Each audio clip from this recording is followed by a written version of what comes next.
বৃষ্টিতে জল ঢুকছে ঘরবাড়িতে, রাস্তা নয় যেন ডোবা।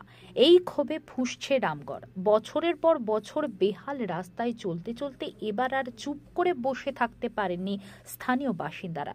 রবিবার সকাল থেকে রামগড় রাজ্য সড়কে অবরোধে সামিল হন শতাধিক মানুষ।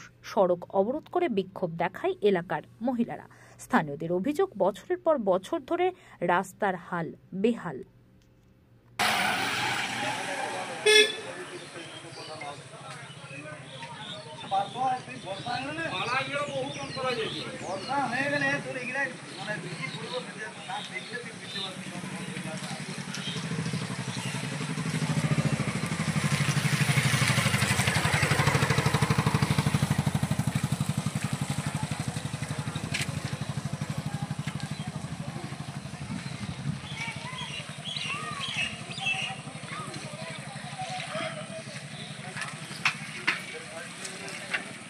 भाई तो पूरा एक बार अपडेट चलছে सर सर सर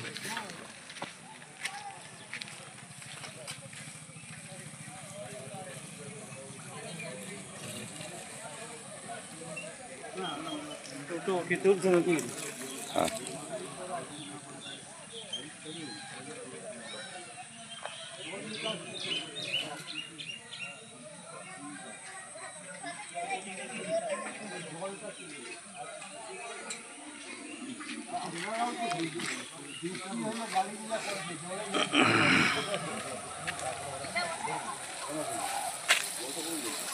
জলটাকে নিকাশ করবো কাল থেকে জলটা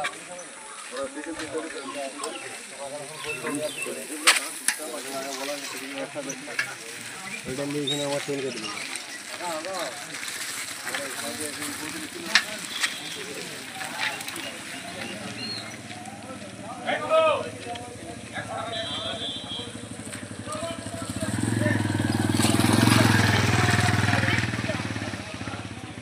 বল এখানে কতদিনের সমস্যা? বলছি আপনারা যে আন্দোলন করেছেন, রোড ঘেরেছেন, এটা কতদিনের সমস্যা বা কি কারণে আপনার রোডের মানে রোড ঘেরেছেন? এটা আমাদের দীর্ঘদিনের সমস্যা।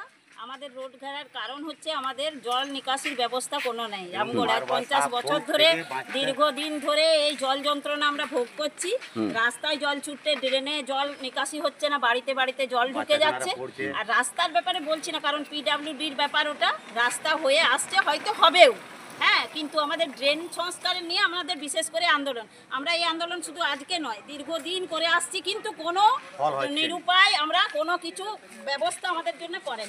আচ্ছা এক মিনিট, আপনাকে প্রশ্ন করছি, এই গাড়ি কি জন্য? জেসিপি, এটা তো ড্রেন কাটার জন্য। মানে ড্রেন কাটার জন্য এসছে। উনি বলছেন যে মানে যেখান থেকে আমাদের ড্রেন স্যাংশন হয়েছে সেখান থেকে না কেটে মধ্যখান থেকে তেড়ে দিবেন। কেন আমরা তাড়তে দেবো ওটা?